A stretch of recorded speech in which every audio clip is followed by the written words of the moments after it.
Que informações precisam constar no meu laudo em avaliações de síndromes venosas compressivas abdominais? Já chamei Leonardo. Oi, Léo, boa E noite. aí, Olá, boa noite. tudo bom com vocês?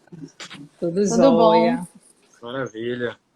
Muito obrigada pelo convite, por aceitar o nosso convite, viu? Dispondo do seu tempo para a gente conversar sobre esse tema tão importante. Nada, eu que agradeço. Para mim é uma honra estar aqui discutindo esse tema com vocês, especialistas no assunto. Vamos lá, Carlinha. Você que é especialista, que a gente vai aprender agora um pouquinho com o Leonardo agora. Para quem não conhece, Dr. Leonardo Cortizo, ele é cirurgião vascular e endovascular, especialista, né, em cirurgia vascular pela Sociedade Brasileira de Angiologia e Cirurgia Vascular. Ele é especialista em radiologia e cirurgia endovascular pela Sociedade Brasileira de Angiologia e Cirurgia Vascular, pela Associação Médica Brasileira e Colégio Brasileiro de Radiologia, além de ser um membro da Sociedade Brasileira de Angiologia e Cirurgia Vascular. E aí hoje a gente vai aprender um pouquinho aí com ele. Vamos falar um pouquinho das informações que precisam constar no meu laudo, né? Avaliações de síndromes venosas compressivas abdominais. Ok. Então, Léo, explica para a gente, assim, você como cirurgião vascular, quando recebe uma paciente em seu consultório, que sinais ligam o alerta? Que tipo de queixa, de achado de exame físico, de queixa da paciente leva você a pensar na possibilidade de uma síndrome venosa compressiva abdominal? Bom, primeiramente assim, a gente tem que dividir as síndromes venosas compressivas abdominais. São duas síndromes principais, né? Óbvio que tem algumas outras compressões abdominais que a gente pode conversar também, mas são duas síndromes principais, né, que é a síndrome de May-Turner, ou a síndrome de Cockett, e a síndrome de Nutcracker. A síndrome de May-Turner, ela é uma compressão da artéria ilíaca direita sobre a veia ilíaca esquerda contra a coluna, né, normalmente ali na quinta vértebra lombar. E ela vai dar como sintomas, principalmente sintomas no membro inferior esquerdo. Então, vão ser sintomas de insuficiência venosa crônica, dor, cansaço, peso na perna, inchaço. Então, esses são os principais sintomas que a gente nota nos pacientes com a síndrome de May-Turner, síndrome de Cockett, e a gente deve pesquisar, né? E com relação à síndrome de Nutcracker, a síndrome de Nutcracker, ela é uma compressão venosa também, mas uma compressão venosa da veia renal esquerda. A veia renal esquerda, ela passa logo na sua origem, logo depois da origem, ela passa no meio da aorta e da artéria mesentérica superior. Então, é um ponto que, a depender, a gente vai falar bastante sobre isso, a depender do ângulo que a artéria mesentérica superior faça, né, após a sua origem, ela pode comprimir a veia renal esquerda. E os sintomas da síndrome de Nutcracker vão ser principalmente relacionados à congestão renal. Você pode ter uma disfunção na drenagem venosa da veia renal esquerda e esse rim ficar congesto. E aí ele pode evoluir com hematúria, que pode ser macroscópica ou microscópica, pode evoluir com proteinúria associada também. Esse paciente pode ter dor em flanco esquerdo, é um sintoma associado. E o mais comum essa alteração, ela desenvolver vias de drenagem, né? A veia renal esquerda tem diversas colaterais E uma dessas colaterais Sim. é a veia gonadal esquerda, Sim. que ela desemboca a drenagem no homem do escroto, né, do testículo, Sim. e na mulher dos ovários. Então essa veia gonadal desemboca, a veia gonadal esquerda desemboca na veia renal esquerda, e ela pode funcionar como uma via de drenagem com doença, né? O sentido do fluxo na veia gonadal vai se inverter.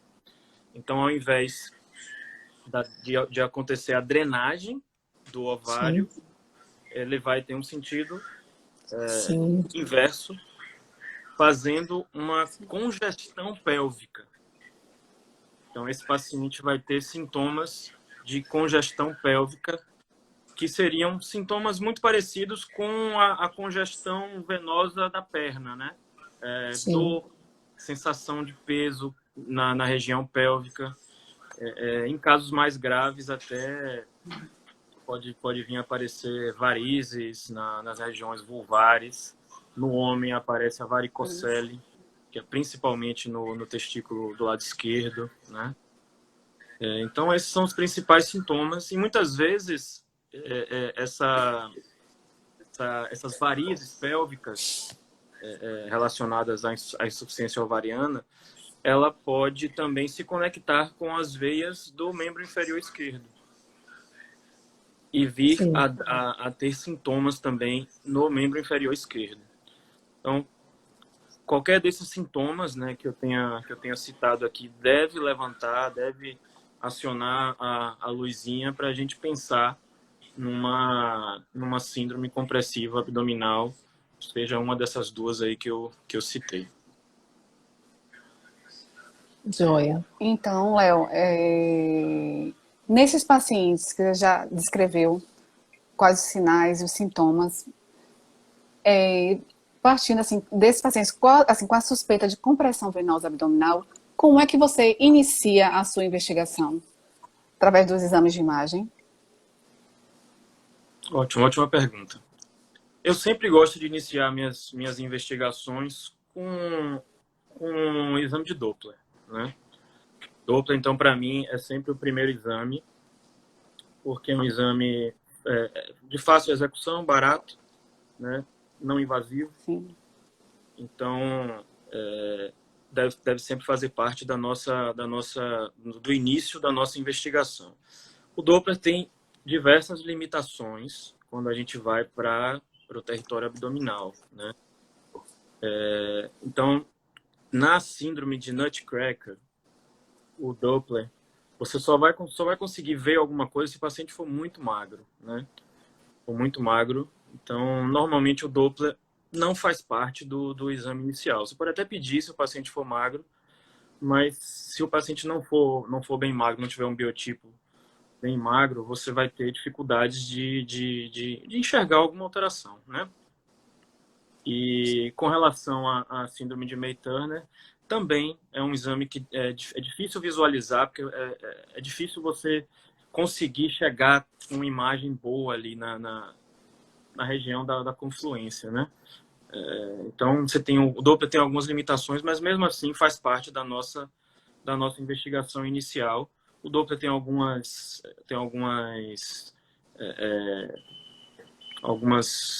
alterações que você pode inferir à distância. Então, se você posicionar o transdutor na ilíaca externa, você pode ter uma diminuição da fasicidade, né? Diminuição das alterações da onda venosa durante a respiração. A manobra de Valsalva você não vai ter algumas alterações, o que sugere que você tenha uma obstrução após, né? Então, o Doppler, você pode conseguir uma boa triagem com Doppler.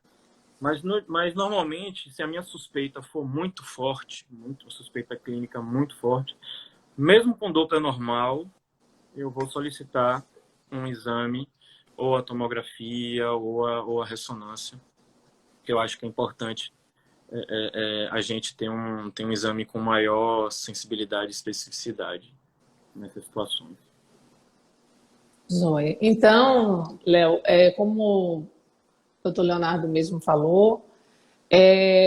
O Doppler pode ser utilizado como um método de entrada de investigação inicial, mas ele tem as limitações já conhecidas por todos relacionadas ao biotipo, principalmente, né, a panículo adiposo, a quantidade de panículo adiposo e ao meteorismo intestinal, que é uma coisa que ocorre principalmente na região pélvica, mas também pode acontecer no andar superior do abdômen, dificultando aí a adequada visibilização e diagnóstico da síndrome quebra-nozes. Existem alguns critérios indiretos, como redução de velocidade. A gente pode comparar a velocidade das veias ilíacas e femorais do lado esquerdo com a do lado direito para ver essa diferença, a alteração da fasicidade do fluxo, mas não vê assim diretamente, não lhe dá tanta riqueza, né, de dados. Então, nesses pacientes que o Doppler é inconclusivo, ou até que você já descarta a possibilidade de fazer o Doppler pelo próprio biotipo do paciente, qual é a sua linha, o seu método de investigação de preferência? A minha preferência é pela angiotomografia. Eu gosto muito da angiotomografia porque ela nos fornece dados muito importantes, né? Falando um pouquinho de cada uma das doenças, esse é um tema que eu sou apaixonado, né? Então, eu gosto muito desse tema. Falando um pouquinho do Nutcracker, então, a angiotomografia ela fornece dados muito importantes no tratamento, né? A gente precisa ter obrigatoriamente a medida do ângulo que a artéria mesentérica faz com a aorta, né? Esse ângulo, se ele for maior do que 45 graus, a probabilidade de você não ter Nutcracker é muito grande, né? Sim. Se você tem um ângulo menor do que 45 graus, essa possibilidade ela existe. E se esse ângulo for menor do que 35 graus, você praticamente já tem um diagnóstico já afirmado, né? É isso que a gente normalmente vê. Então, o ângulo aortomesentérico, ele é essencial que tenha no laudo para poder a gente ter essa informação. Um outro sinal importante que a gente vê no corte axial é o sinal do bico. Esse sinal do bico, ele é a própria... Você vê mesmo a compressão da mesentérica sobre a veia renal e a veia renal esquerda dilatada após essa compressão. Esse é o sinal do bico. Esse é um sinal importante também que tem que constar no laudo, né? Para ajudar no nosso diagnóstico. Então, essas são as duas alterações principais e a medida dos diâmetros, né? O diâmetro da veia é importante. Se existe insuficiência ovariana associada, a gente não vê fluxo na tomografia, mas a gente consegue estimar a insuficiência ovariana quando a gente mede o calibre da veia gonadal. Então, se tiver uma veia gonadal maior do que 6 milímetros, é uma veia que tem grande possibilidade de estar insuficiente, né? Além da presença de varizes pélvicas.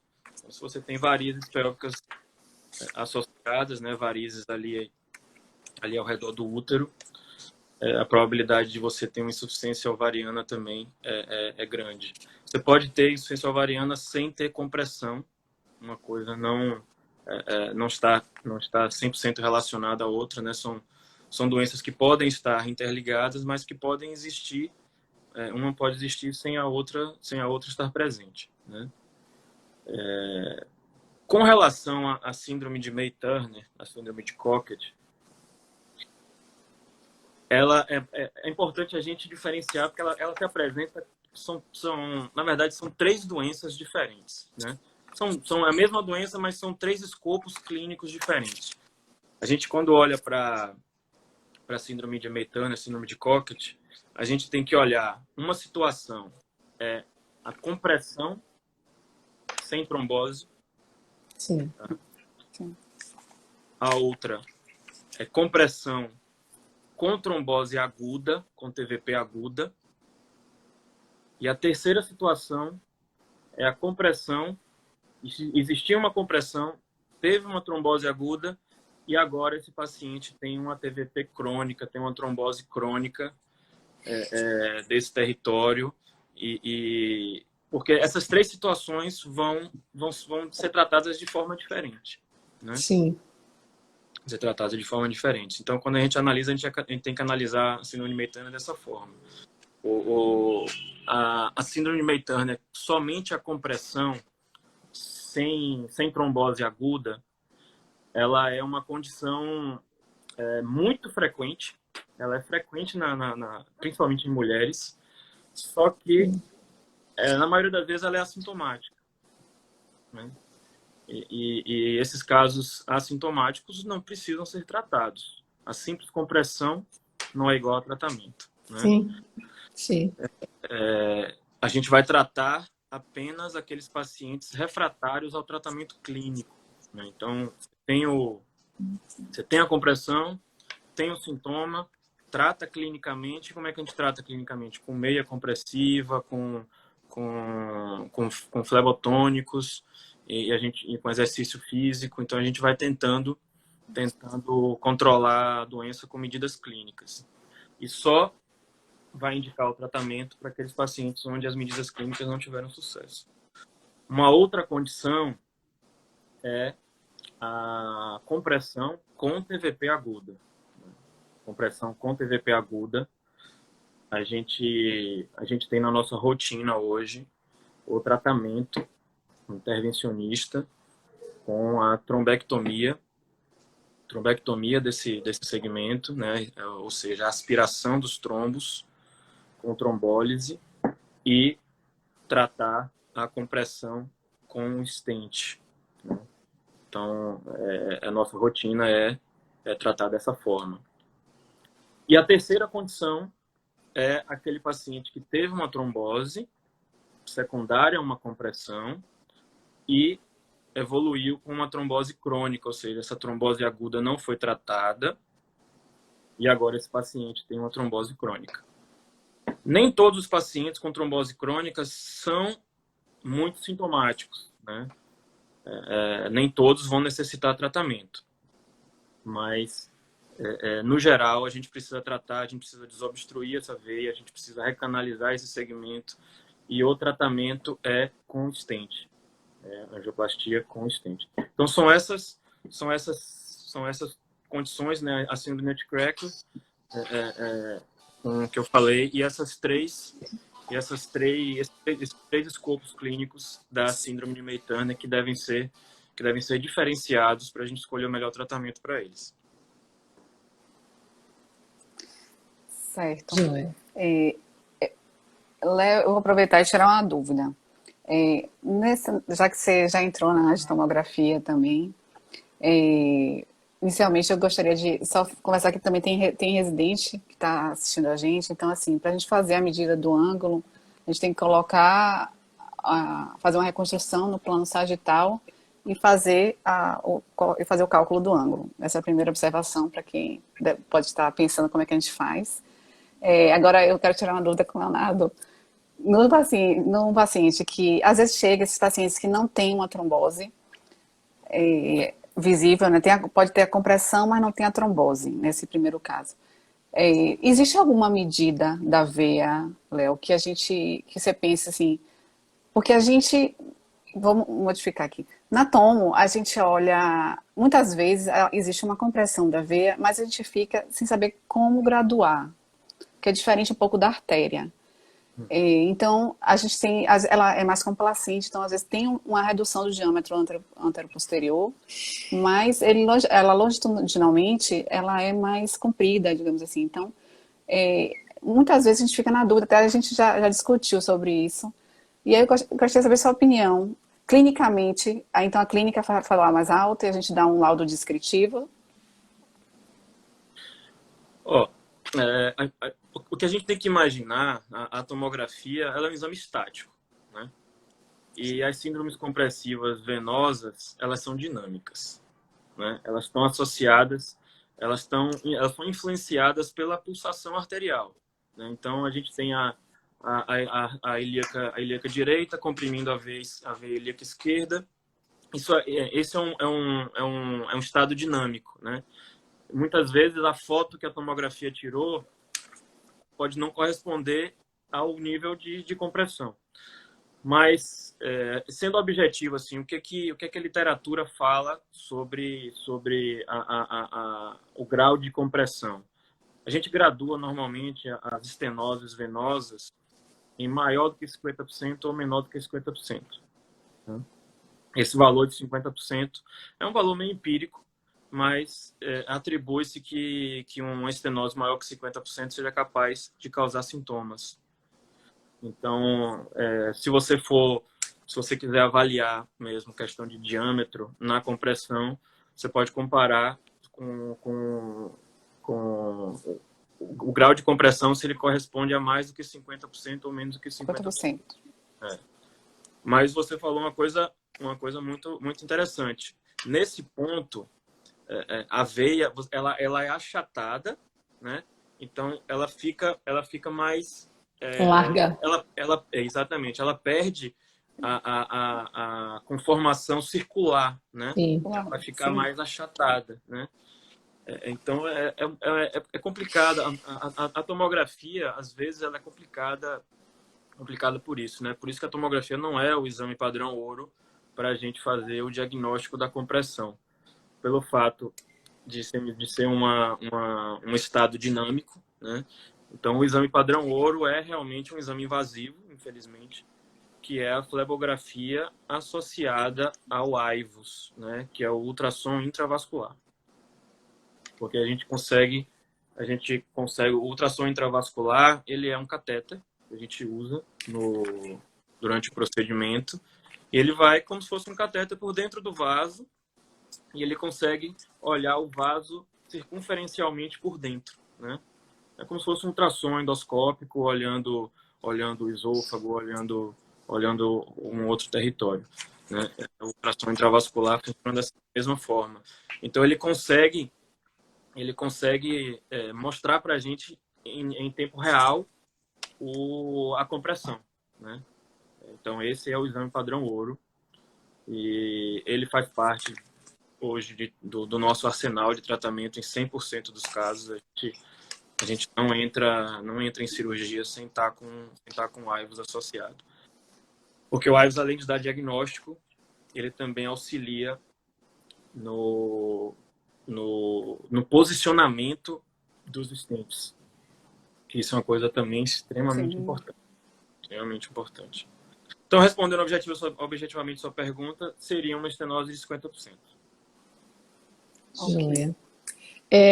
Isso que a gente está falando agora é bem interessante, porque a síndrome de Meitner é uma síndrome clínica. Então, a gente pega, né, Carlinha, muito comumente pacientes com alguma compressão da veia ilíaca comum esquerda e que não tem sintomas da síndrome, não tem os sintomas nem os sinais clínicos da síndrome.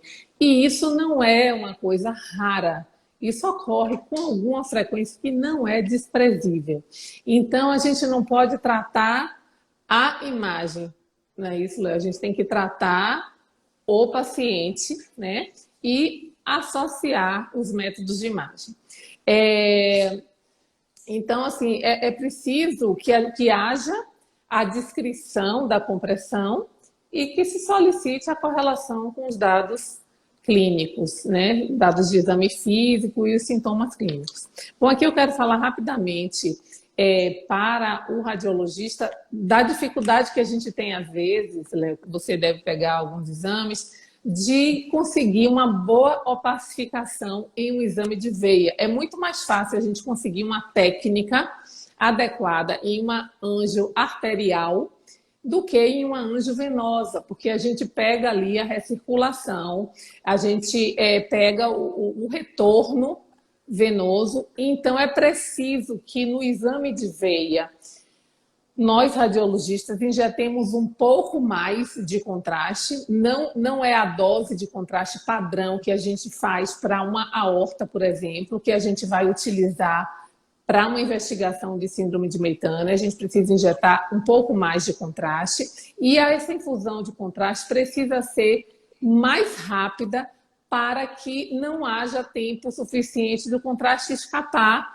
e ser lavado, no caso, e o contraste ficar com atenuação tênue, para que isso a gente possa fazer uma reconstrução que possa, de fato, dar o diagnóstico. Então, isso não é uma dificuldade que a gente tem de fazer essa avaliação de ver. E outra coisa que eu queria falar em relação ao exame de anjo, aqui já para a síndrome quebra-nozes, você falou das medidas, do ângulo menor do que 35, do sinal do bico, que é a compressão da veia renal esquerda, visto na imagem axial, e também da importância dessa medida da veia ovariana esquerda, da veia gonadal esquerda, que pode até levar, que indica, né, que ela está ali ectasiada, e está com o fluxo invertido.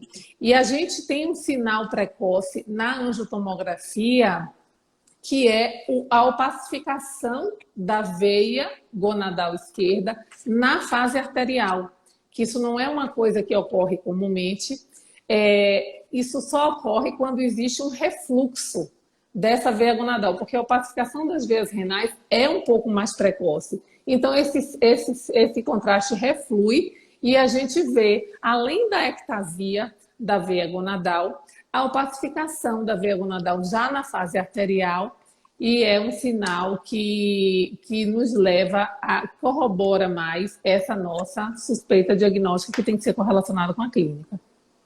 Ah, legal, tá vendo? A gente aprende aqui também. Tô aprendendo muito com vocês. Vou começar a observar isso aí. Realmente isso aí eu nunca tinha me atentado. É interessante. Isso aí é um sinal de refluxo na tomografia, né?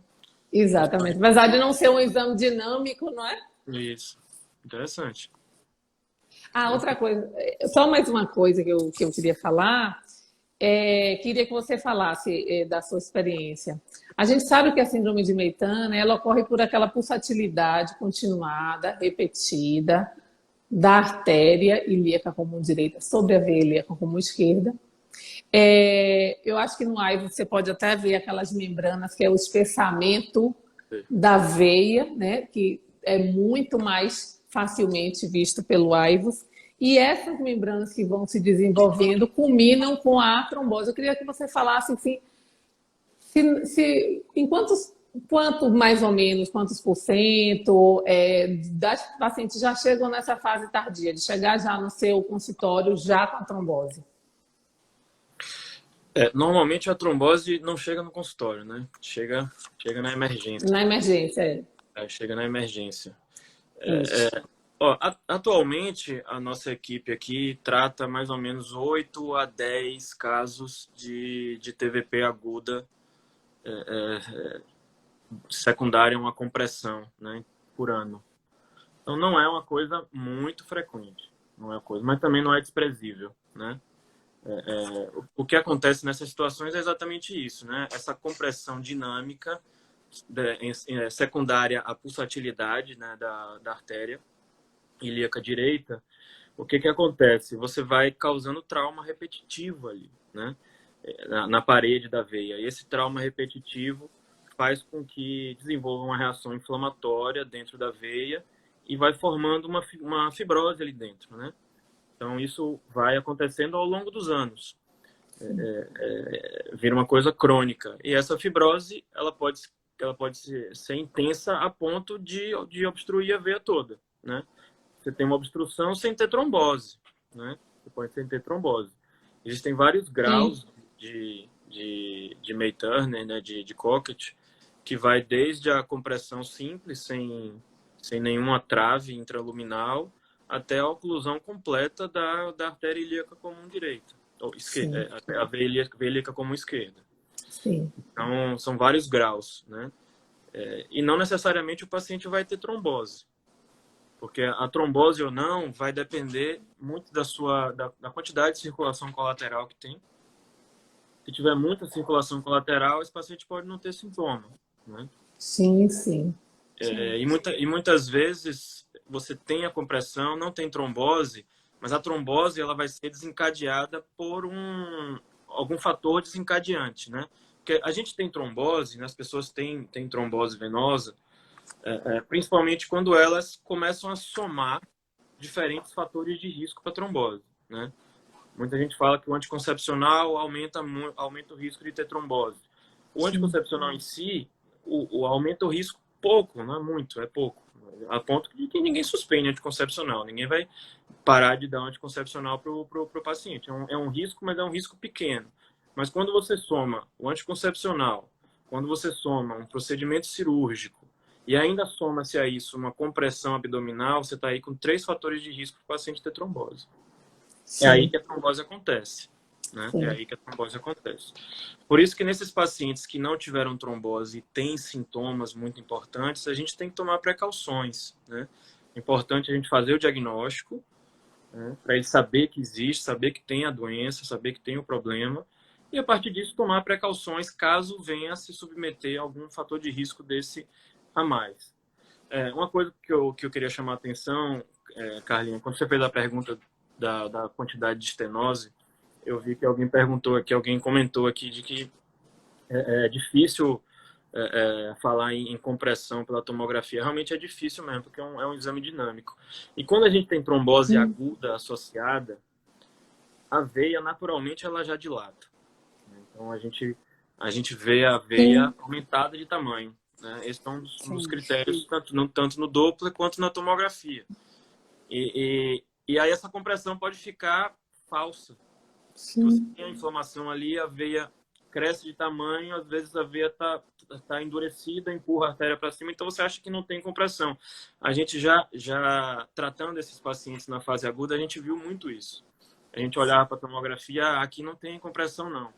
Quando chegava lá no intraoperatório, o fio guia não passava, o catéter passava com dificuldade, mostrando que ali tinha um monte de trave, um monte de Sim. fibrose, que a tomografia não mostrou para a gente, Vamos ver. né? Não vê. Então, por isso que é importante, se a suspeita clínica é muito forte, mesmo com os exames sem mostrar, eu acho, é importante que você faça uma flebografia armada, né, com o AIVUS intraoperatório para poder a gente ter certeza do dia que o diagnóstico é negativo mesmo. Ótimo. Eu vou juntar um pouquinho as informações que a gente tem que colocar no laudo. Não pode esquecer, hein, gente.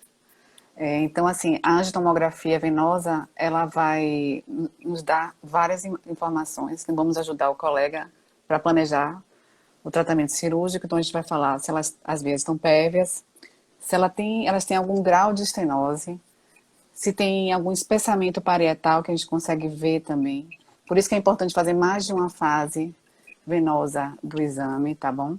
Se ela tem uma falha de enchimento, tanto essas traves fibróticas que dá para a gente ver, como os trombos mesmo, para a gente avaliar a questão da trombose aguda ou crônica e a questão das colaterais. Eu acho que todas essas informações a gente vai colocar no nosso laudo para deixar da forma mais completa e aí passar para o cirurgião para ele definir a conduta. No início, Léo, você falou um pouco de como é o tratamento dessas pacientes, só que como teve muita gente entrou depois, fale mais um pouquinho, depois que é feita o diagnóstico é feito, como é que é feito o tratamento cirúrgico? Bom, então a gente sempre divide, né, nas duas síndromes, a síndrome de Nutcracker, ela pode ou não estar associada à insuficiência gonadal, né, a refluxo na gonadal e, consequentemente, congestão pélvica e varizes pélvicas. Então, o tratamento dessa condição, a gente A gente trata a congestão pélvica com embolização. A gente embolização com molas, né, para interromper o fluxo na veia gonadal, e finaliza o tratamento tratando com a compressão com a colocação de stent, né? Existem outras opções de tratamento também. O tratamento cirúrgico aberto é uma opção. O tratamento videolaparoscópico também já foi descrito na literatura. Mas a nossa prática é com o tratamento com implante de stent, visando descomprimir a região da compressão, né? Os stents mais novos, eles têm uma... Antigamente, a gente tinha um problema muito grande. A gente teve alguns casos na literatura de migração desse stent, né, no tratamento da síndrome de Nutcracker. Então, buscou-se outras alternativas para tratar. Os novos stents, hoje, mais ou menos uns 3, 4 anos, surgiram novos stents na literatura, no mercado do endovascular, stents dedicados para o território venoso, né? E esses stents, eles têm uma capacidade de aderir melhor, de fixar melhor a parede do vaso. Então, o tratamento com stent do Nutcracker voltou a ficar mais frequente. Então, trata-se a insuficiência gonadal com a embolização, com molas, interrompe o fluxo e trata a compressão da veia renal com um implante de stent. Para a síndrome de May-Turner, o tratamento já é muito bem estabelecido na literatura. Hoje, o tratamento endovascular é o padrão ouro, né? É o tratamento de escolha para o território de May-Turner, e o tratamento também com implante de stent. Então, a gente trata as síndromes compressivas abdominais com stent, visando diminuir a compressão e fazer uma expansão luminal, né? Fazer um ganho luminal para melhorar a drenagem venosa. Não sei se eu respondi a sua pergunta. Sim. Joia. Só para a gente acrescentar aqui, com relação ao laudo, que eu acho que é o nosso ponto mais importante, né? Então, com relação ao laudo, é importante que tenha o diâmetro do vaso, é importante que tenha ou não a presença de trombos associados, né? Trombose associada. A gente pode ter trombose também na veia renal, secundária ao Nutcracker. Então, as síndromes compressivas podem complicar com trombose tanto na ilíaca quanto na veia renal.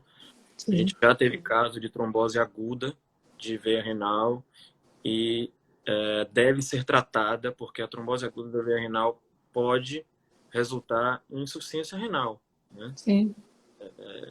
Esse rim, ele vai ficar sem drenagem venosa e ele pode ter disfunção. Então, a trombose aguda tem que ser tratada. Que mais? Se essa veia ferve ou não. E quando a gente vai para a síndrome de May-Turner, uma coisa muito importante é que a síndrome de May-Turner, apesar dela ser mais frequentemente pela artéria ilíaca direita sobre a veia ilíaca esquerda, existem variantes. Sim. Existem variantes anatômicas que é importante serem pesquisadas, né, para ser relatadas no laudo. 90% das compressões nesse território acontecem pela artéria ilíaca direita sobre a veia ilíaca esquerda, ali na quinta vértebra lombar. Esse é o padrão. Sim. Mas existem variantes. A gente pode ter um paciente que tem uma bifurcação aórtica elevada. Se a gente tiver uma bifurcação aórtica elevada, a artéria ilíaca direita vai cruzar não sobre a veia ilíaca esquerda, vai cruzar sobre a veia cava. Então, você pode ter uma compressão da cava nessa situação, ou comprimir a própria veia ilíaca direita. E a gente tem uma síndrome de May-Turner à direita, né? É uma possibilidade também. Em pacientes mais idosos que têm uma tortuosidade arterial acentuada, você pode também ter compressão da artéria ilíaca interna bilateral sobre as veias ilíacas externas.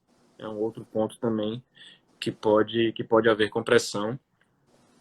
E você pode ter compressão também ao nível do ligamento inguinal, né? Ali na transição da ilíaca externa para a femoral comum. Então, pesquisar as variantes também é extremamente importante.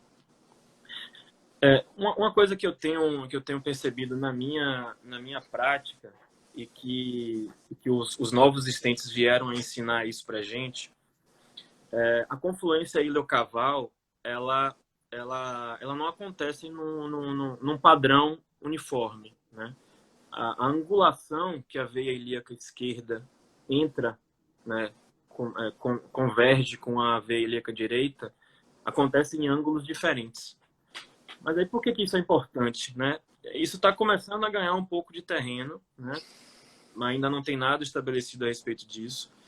Mas o tratamento da síndrome May-Turner começou lá no final da década de 90, início dos anos 2000, e tinha um stent que foi muito popularizado, né, no mundo todo. Hoje é o stent mais estudado, que é o wall stent.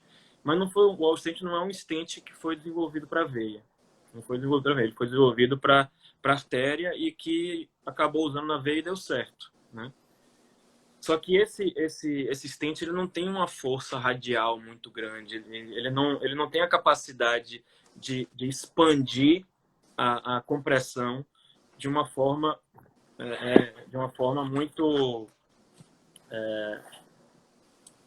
como é que eu posso dizer, tão grande assim, né? Força radial é a capacidade que o stent tem de expandir contra as forças extrínsecas, né? Então, se a gente está numa síndrome compressiva, a gente precisa de um stent com força radial boa, né? Então, o wall stent, o que é que a gente precisava fazer? A gente precisava introduzir esse stent um pouco mais dentro da cava, em torno de 2 centímetros para dentro da cava, para poder essa compressão não amassar o stent e o stent ficar no formato de funil, que era isso que acontecia, né? E esse stent também ele não se fixa muito bem à parede venosa. Então, com a compressão dinâmica, né, esse stent às vezes ele migrava, ele descia. Então, é importante que você entrasse com ele um pouco mais dentro da cava, para poder você não ter esse efeito, né? E você não ter uma trombose precoce desse stent. Só que o que acontecia quando a gente fazia isso? Não era muito frequente, mas o que acontecia é que você, entrando muito na cava, você vai cobrir a ilíaca do outro lado. Eu já viu isso. Ilíaca direita. E tiveram alguns relatos na literatura, na verdade, em torno de 5% dos pacientes que isso acontece, esses pacientes tiveram TVP à direita, por causa dessa cobertura. Então, assim, viu-se na literatura que precisava de stent dedicado para o território venoso, né? Que não dá para ficar usando o wall stent porque a gente tinha complicações. Então, os stents novos para veia são stents que têm uma força radial muito grande. Então, você acaba você não precisa entrar muito dentro da cava. Você pode posicionar ele na própria confluência iliocaval sem ocluir o outro lado. Só que quando você tem uma bifurcação com um ângulo muito agudo, né, elas entram mais ou menos assim, você acaba tendo que entrar esse stent para você cobrir toda a área de compressão. E se a angulação ela é mais perpendicular, ela é mais 90 graus, esse stent acaba precisando entrar menos, né?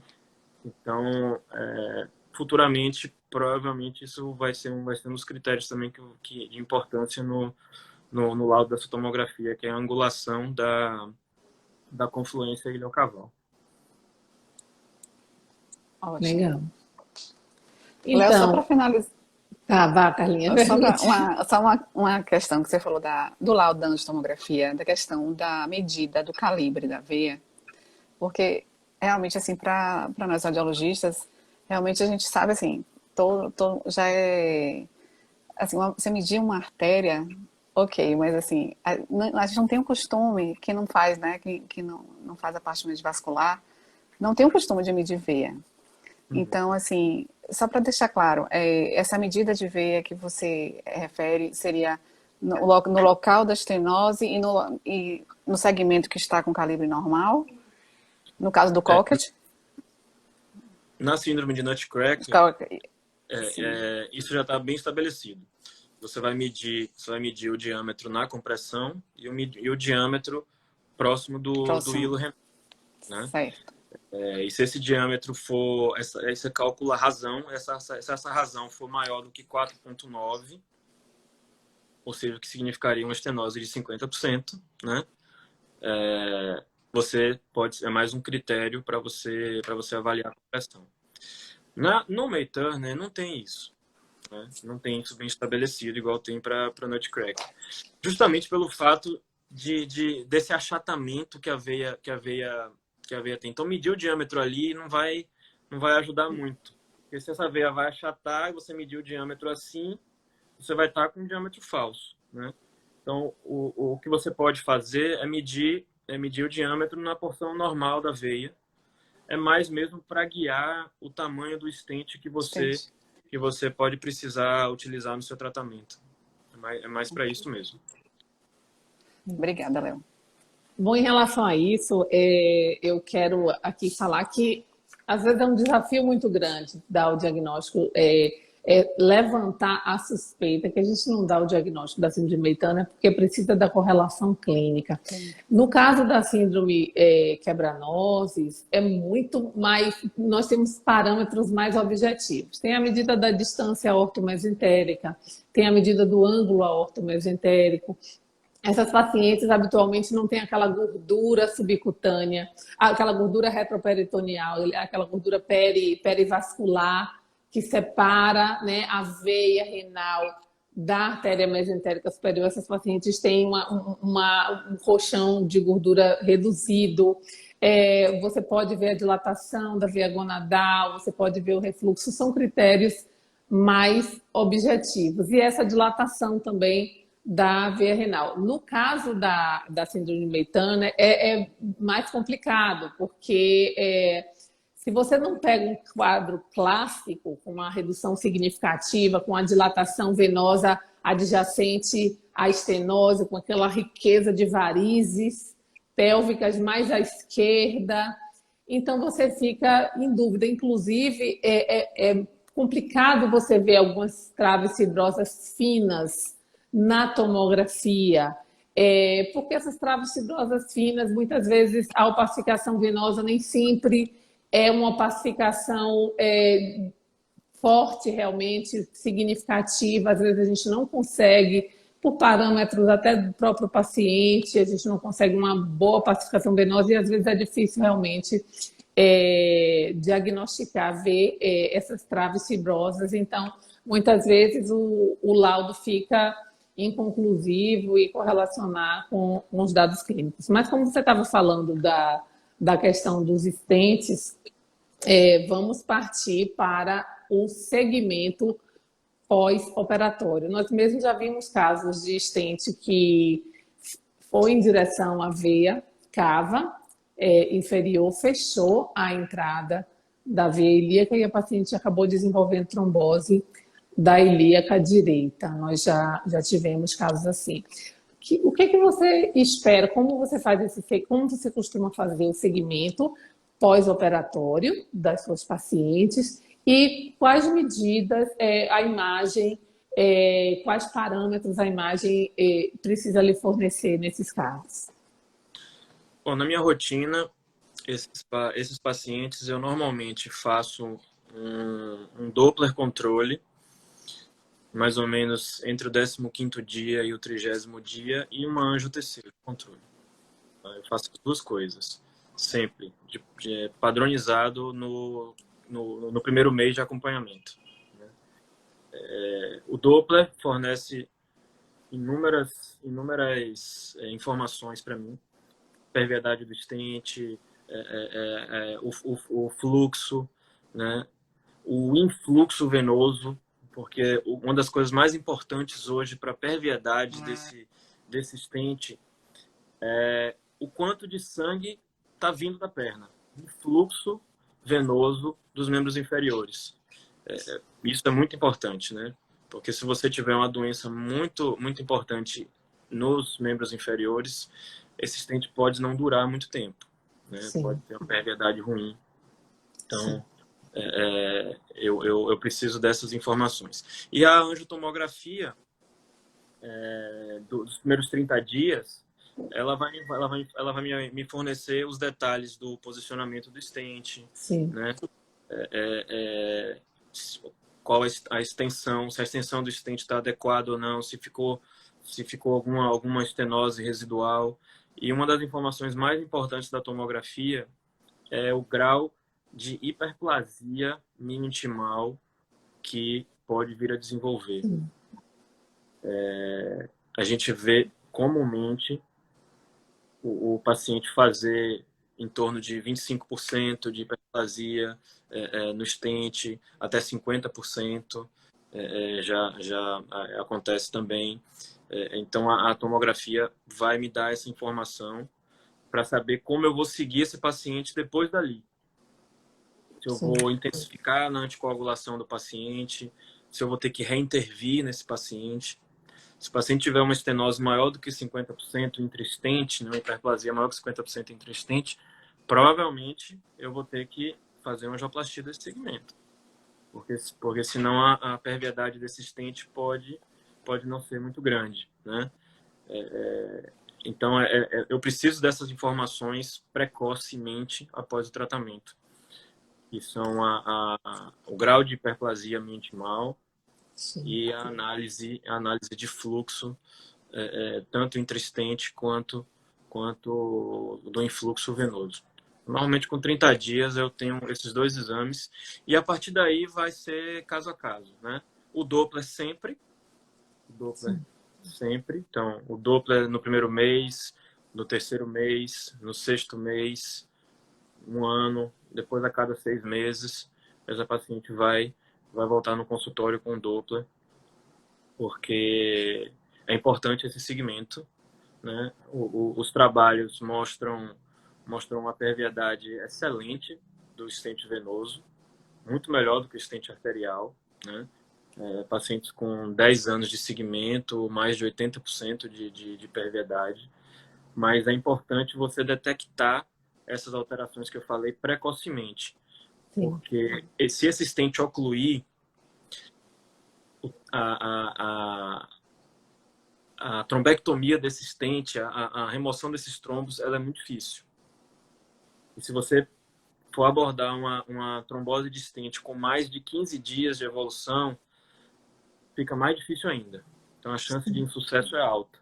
Então a gente tem que detectar essas alterações precocemente e intervir antes do stent ocluir, né? A oclusão do stent dá muito trabalho.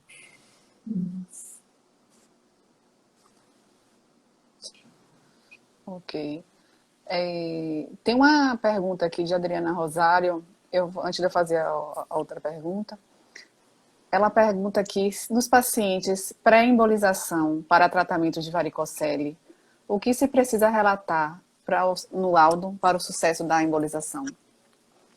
Que a gente tem visto muitos pedidos de angio-TC venosa no pré-tratamento de varicocele. E o que você o que a gente precisa relatar, Léo, para ajudar vocês para ter sucesso na embolização? Os dados da tomografia pré-varicocele são os mesmos dados da tomografia pré-embolização de ovariano. A fisiopatologia da doença é a mesma, né? Então, é o calibre da veia gonadal, se tem compressão, se não tem compressão a nível da veia renal, o diâmetro da veia renal. São os mesmos critérios que a gente usa para avaliar uma tomografia pré-embolização de ovariana. No caso das variações anatômicas também, Variações a gente anatômicas. tem que colocar no laudo também, além dessas informações que ela já falou. Isso, É importante a gente acho que a gente está falando de síndrome compressiva, né? A complicação da síndrome compressiva pode ser a insuficiência gonadal, que vai dar do lado esquerdo, mas também pode acontecer do lado direito. né? E pode ser bilateral. A gonadal direita, ela drena diretamente para ver a cava inferior, né? Normalmente é difícil de ver ela na tomografia, mas quando ela está dilatada insuficiente, a gente consegue ver direitinho. Então é importante pesquisar também o lado direito, não só o lado esquerdo. Ótimo. E a gente falou bastante da tomografia, né, Léo, durante todas as etapas, aí, desde o diagnóstico até o acompanhamento. Na sua prática diária, a angiorressonância, ela tem algum espaço, tanto na investigação inicial, programação cirúrgica, ou então no segmento pós-operatório desses pacientes? A angiorressonância tem espaço, sim, principalmente no pré, né? Porque no pós, com a presença do stent, a gente não consegue, a gente fica com a imagem ruim, né? Isso. No pós, a angiorressonância realmente não vai ter muito lugar, não. Mas no pré, com certeza, é uma opção que não emite radiação, né? É uma opção, às vezes o paciente é alérgico a contraste iodado, então nessas situações a gente vai para a angiorressonância.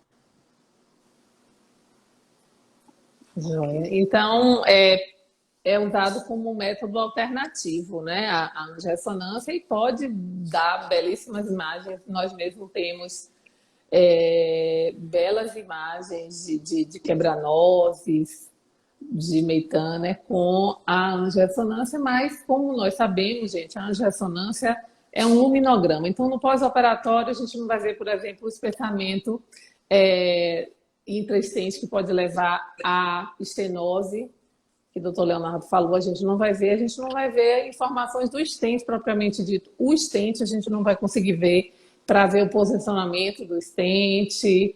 Então, para pós-operatório de tratamento endovascular, realmente está descartado, mas para diagnóstico poderia ser um método alternativo.